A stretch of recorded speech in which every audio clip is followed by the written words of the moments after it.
किसान भाइयों, आज हम बात करने वाले हैं गेहूं की खेती के बारे में। तो किसान भाइयों, जब हमारी गेहूं की फसल में पहला पानी देने का सही समय होता है किसान भाई, यानी कि 20 से 25 दिन के अंतराल में और 25 से 30 दिन के अंतराल में किसान भाई पहला पानी देते थे।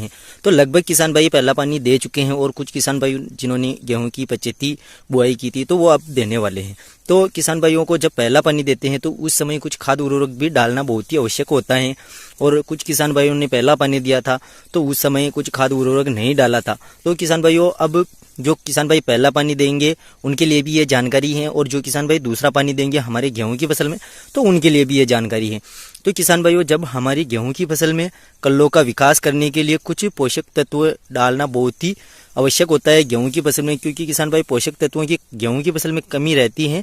तो जिससे क्या होता है कि गेहूं की पत्ती अच्छी तरीके से विकास नहीं होता है, कल्लों का विकास नहीं होता है, और पौधे की जड़ें मजबूत नहीं होती हैं, और पौधे में ट्रिल्डरिंग अच्छी नहीं होती है, और पौधे की जो शाखाएं हैं वो भी अच्छी तरीके से नहीं निकल पाती हैं। तो जैसे कि किसान भाइयों, अगर आप हमारे YouTube चैनल पर पहली बार आए हैं तो चैनल को जरूर सब्सक्राइब करें और शेयर करें हमारे किसान मित्रों के साथ, ताकि उनको भी ऐसी जानकारी देखने का मौका मिल सके। तो प्लीज आपसे निवेदन है, आप हमारे YouTube चैनल को जरूर सब्सक्राइब करें और शेयर करें किसान मित्रों के साथ। अब किसान भाइयों, जब हमारी गेहूं की फसल में पहला पानी देते हैं, यानी कि 25 से 30 दिन के अंतराल में पहला पानी लगभग सभी किसान भाई देते हैं। तो अब पहला पानी देते समय यूरिया खाद किसान भाइयों को बहुत ही जरूरी होता है। जो गेहूं की फसल के लिए नाइट्रोजन उसमें 46% पाया जाता है। तो गेहूं की फसल में जो पहला पानी देते हैं तो उस समय नाइट्रोजन की बहुत कमी होती है, तो उसके लिए हमें यूरिया खाद का प्रयोग करते हैं, जिसमें 46% नाइट्रोजन पाया जाता है, जो पौधे के भोजन ग्रहण करने में काफी मदद करता है। लगभग सभी फसलों में हम यूरिया खाद का अवश्य छिड़काव करते हैं।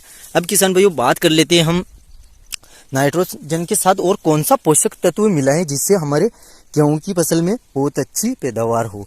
तो दूसरे नंबर पर हम किसान भाई बात करेंगे सल्फर की, क्योंकि किसान भाइयों सल्फर की कमी अगर पौधे में हो तो पौधे का अच्छा विकास नहीं होता है। जड़ों में जो जड़ें होती है वो भी अच्छी तरीके से विकास नहीं कर पाती हैं, पौधे में अच्छी टिल्डरिंग नहीं हो पाती है, अच्छी शाखाएं भी नहीं निकाल पाती हैं। तो किसान भाई सल्फर का प्रयोग जरूर करें गेहूं की फसल में, क्योंकि सल्फर बहुत ही डालना बहुत ही जरूरी होता है। तो आप अपनी गेहूं की फसल में सल्फर भी डाल सकते हैं। जैसे कि देख सकते हैं किसान भाई, एक पौधे में कितनी अच्छी तरीके से ग्रोथ पर है। अभी अगर इस समय हम गेहूं की फसल में कोई देख रेख नहीं कर पाते हैं किसान भाइयों, तो फिर हमारी जो पैदावार निकलती है गेहूं की फसल में वो बहुत ही कम देखने को मिलती है। इसलिए अगर हम सही समय पर सही जो फसल की जो जरूरत होती है वो हम पूरा कर देते हैं तो अच्छी पैदावार भी हमें किसान भाइयों जरूर मिलती है।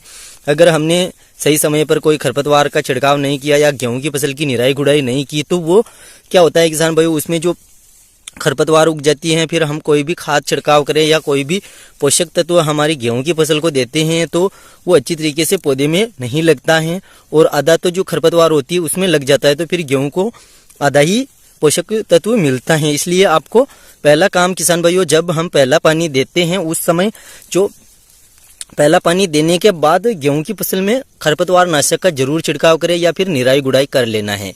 तो अब बात कर लेते हैं हम दूसरा कौन सा पोषक तत्व। किसान भाइयों, पौधे में जिंक की कमी के कारण जिंक की कमी के लक्षण भी होते हैं। जैसे कि किसान भाइयों, ये पत्तियां होती है बिल्कुल ही सकरी सकरी हो जाती हैं, और इसमें जो टहनियां निकलती है, जैसे कि साइड जो पत्ते होते हैं ये बाहर निकलने के बाद यहाँ से पीले पीले पड़ने लग जाते हैं, जो वो किसान भाइयों जिंक की कमी के कारण ही होता है। अगर पौधे में जिंक की कमी होगी तो गेहूं की अच्छा विकास नहीं होगा और अच्छी टिल्डरिंग नहीं निकलेगी, और जो पौधे की शाखाएं हैं वो भी अच्छी नहीं रहेगी, और पौधे में कोई भी एक ऐसे पोषक तत्व की कमी के कारण पूरी फसल को नुकसान होता है और पूरा पौधा खराब होता है, और वो पैदावार भी बहुत ही कम निकाल कर देता है किसान भाइयों। तो आपको इस बात का अवश्य ध्यान रखना है किसान भाइयों, जो पोषक तत्व आपको डालना है। और उसके बाद किसान भाई चाहे तो सागरिका का प्रयोग भी कर सकते हैं गेहूं की फसल में, क्योंकि सागरिका 2 प्रकार की आती है, सागरिका प्लस आती है और सागरिका लिक्विड में भी आती है। तो अगर आप लिक्विड का प्रयोग करें गेहूं की फसल में तो वो भी बहुत ही अच्छा है, और आप अगर सागरिका दानेदार का प्रयोग करें तो वो भी बहुत ही अच्छा रहता है। तो आप कोई सी भी एक सागरिका अपने गेहूं की फसल में डाल लीजिए, क्योंकि सागरिका में भी 28 तरीके के पोषक तत्व पाए जाते हैं जो समुद्री शैवालों से बने होते हैं।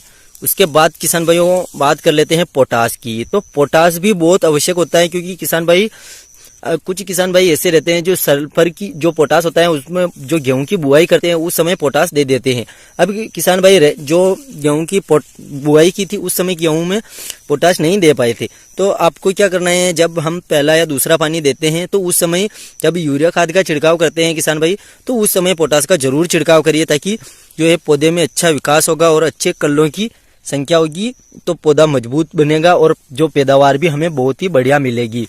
इसलिए किसान भाई जब गेहूं की बुआई करते हैं तो इन सब बातों का किसान भाइयों को अवश्य ध्यान रखना है। और किसान भाइयों, अगर आपको किसी भी जानकारी, किसी भी फसल के ऊपर, किसी भी प्रोडक्ट की या किसी भी आपके फसल के ऊपर कोई सा भी रोग है तो हमें बताइए, उसके ऊपर हम किसान भाइयों आपको वीडियो बनाकर देंगे। जिसकी जितनी ज़्यादा कमेंट आएंगी उसी के ऊपर किसान भाइयों हम आपको वीडियो बनाकर देने वाले हैं।